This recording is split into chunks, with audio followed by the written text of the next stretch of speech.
Sveiki kolegos, šiandien noriu Jums parodyti, kaip susikonstruoti pusiau saulės kirpimo sijoną. Prieš Jūs du sijonai. Pirmas variantas yra sijonas sukonstruotas taip, kad jisai banguotų tik tai apačioje. Juosmens prisiuvimo linijoje yra tiesus sijonukas. Antras variantas tai yra sijonukas, kuris yra surauktas viršutinėje dalyje, bet lygiai taip pat jis yra pusiau saulės kirpimo sijonas. Praktiškai tai yra du sijonai, konstruojami visiškai identiškai ir tai yra, galima sakyti, sijonas mamai ir dukrytei. Tokie sijonukai, kurie yra suraukti viršutinėje dalyje, dažnai prisiuvant juosmenį, čia yra naudojama arba juosmuo, arba guma. Taigi, konstravimas yra labai paprastas, 4 linijos, jokios matematikos, 1, 2 ir sijonas gatavas. Pradėkim. Pradedant konstruoti sijoną, jums bus reikalingi 2 matai. Pirmasis matas tai yra liemens apimtis. Aš imu standartinę liemens apimtį 74 cm. Kitas matas yra sijono ilgis. Sijono ilgį imsiu maždaug iki pusės blauzdų, tam, kad būtų gražus. 70 cm. Sijono ilgį noriu Jums priminti, kad jis yra matuojamas per šoną nuo liemens, ten, kur Jūs įsivaizduojat, kad bus prisiūtas juosmuo, iki tos vietos, kokio Jūs norėtumėte sijonuko. Visada tiksliausiai Jūs pamatuosite, matuosite per šoną. Jūs galite braižyti ant lapo, ant popieriaus, ant plėvelės, ant ko tik tai norite.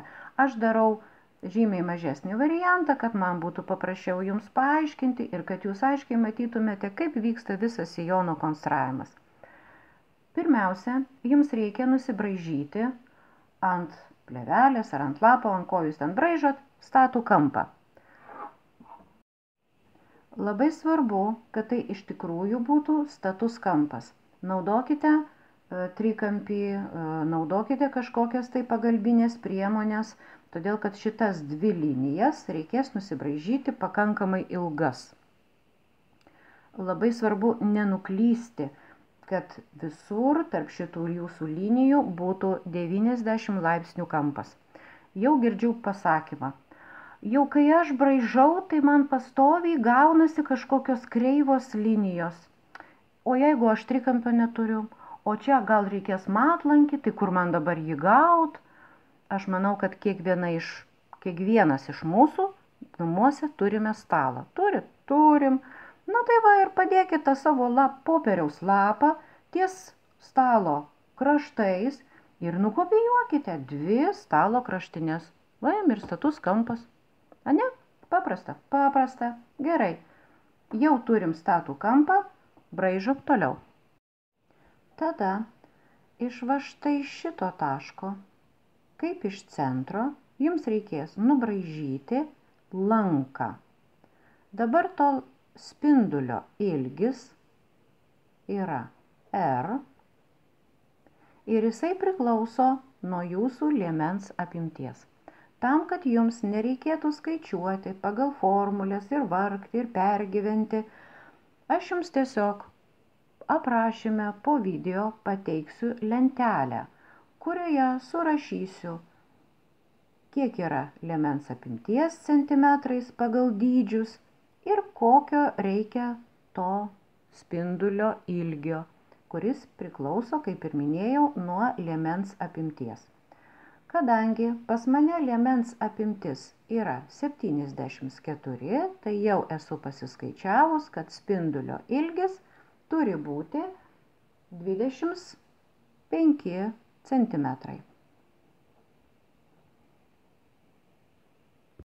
Kai braižysite, būkite labai atidūs ir svarbiausia, visur labai atidžiai žymėkite vienodą atstumą. Tai yra labai svarbu, kad tas Jūsų pirmasis lankas gautųsi kokybiškas. Jūs galite tai daryti su liniuote. Jūs galite tai daryti su centimetrinė juostele. Dar esu ten mačiusi tokį gudrų variantą, kai prie pieštuko pririša šniuriuką, pamatuoja ilgį, vienu žodžiu. Esmė tame, kad visur, per visą tą lanką iki pat galo, iki pat galo, kad tai būtų visur vienodas atstumas. Būkite labai atidūs. Braižom lanką. Kadangi man nusibodo matuot tuos milimetrus suliniuoti, atidėjau iš akies. Dabar noriu jums parodyti, kad tikrai nemeluoju ir kad tas atstumas visur yra vienodas. Tai va. Taip, kad nuo čia visur tas vienodas atstumas. Matuokite, žiūrėkit labai atidžiai, tai yra labai svarbu. Čia visur yra tie 25 centimetrai. Sujungiam tuos savo taškiukus į labai gražų lanką. Atidžiai braižam. Gražiai. Dabar turim pirmą lanką. Dabar nuo šito lanko jums reikia atidėti savo sijono ilgį. Sijono ilgis, pavyzdžiui, pas mane numatytas yra 70 cm. Taigi ir dedu 70 cm. Ir dabar jau matuoju, atkreipkite dėmesį, nuo pirmojo lanko atidedinėju atstumą. Vėlgi labai atidžiai. Braižom sijono ilgį. Matuojam nuo pirmo lanko. Ir taip iki galo. Žiūrim, dedam tos taškiukus pakankamai tankiai, kad paskui sujungus lanką gautųsi labai graži tokia švelni lenkta linija. Nusibraižius antrą lanką, sujungus taškiukus, gaunam sijoną. Ašgi sakiau, 1, 2 ir sijonas gatavas. Dabar jūsų sijono lekalas yra taip. Viršutinė dalis. Šitos kraštinės, viena, kita, iki galo. O čia jūsų sijono apačia. O čia. Viskas paprasta. O dabar reikia apsispręsti, kiek jūs norite tokiame sijone daryti siūlių.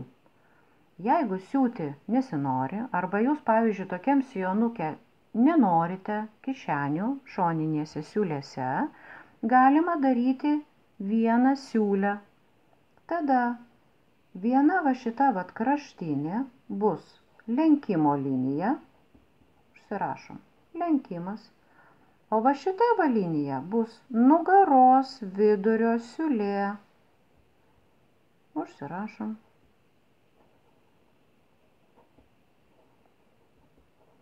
Vidurio siūlė. Tada prie viršutinio krašto jums reikia prisidėti 1 centimetro užlaidą juosmeniui prisiūti. Va čia pridedam 1 centimetrą. Prie vidurio siūlės prisidedam nuo 1 centimetro iki 1,5. Va čia yra jūsų susiuvimo užlaida.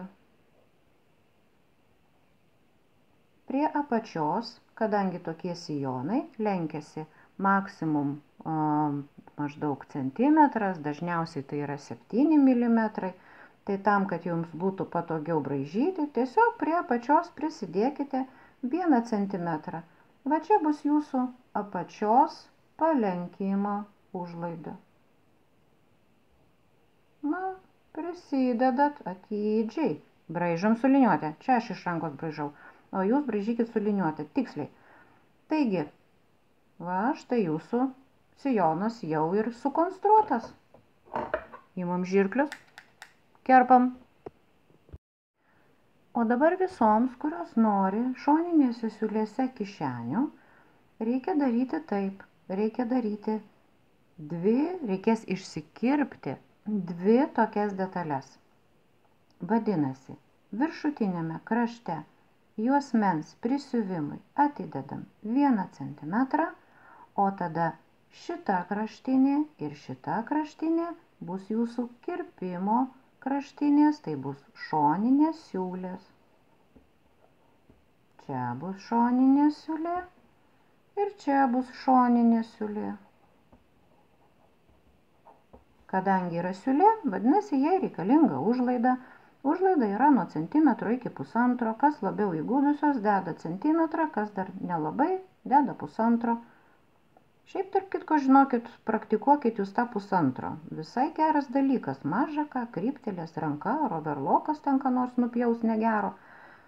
Tai va, ir aišku apačiai. Nepamirškite apačiai prisidėti 1 centimetro. O vat prie apačios daugiau negu 1 centimetro dėti nereikia. Nu va, pasižymėjom užlaidas. Čia bus tokios 2 detalės.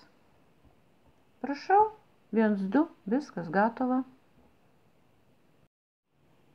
Na štai, lekalai yra išsikirpti, padaryti ir vienam variantui, ir su šoninėm siūlėm, ir be šoninės siūlės, su viena siūlė. Ir noriu dar kartą atkreipti jūsų dėmesį, maža ką, gal praklausėt, gal ne visai buvote atidūs, ten kur lenkimas, ten aš nieko, jokios užlaidos nepridėjau. Nukirpau lekalą tiksliai pagal nubraižytą liniją. Ir tai yra 1 detalė. Kadangi jinai kirpsis ant lenkimo linijos. Čia yra sijono viršus, čia yra vidurio siūlė, viena siūlė, kurioje bus siuvamas užtrauktukas ir apačios palenkimo linija. Čia centimetras ir čia centimetras. Čia nuo centimetro iki pusantro. Tada sijonas su 2 šoninėm siūlėm.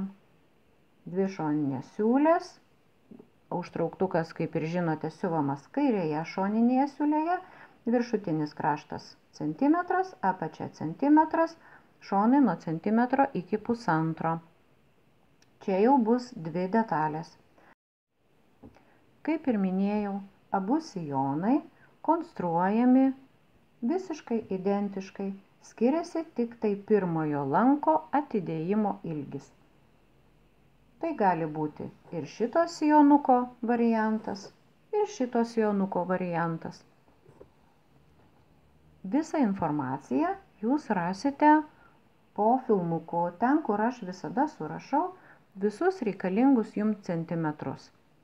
Su jumis buvau aš, Ramunė Savelienė.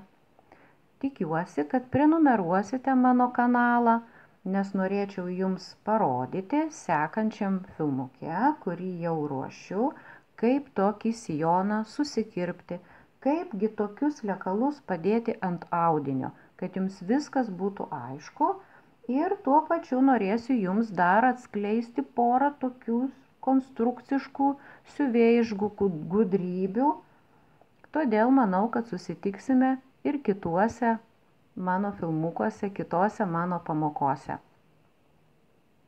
Gražių jums siuvinių ir iki pasimatymo.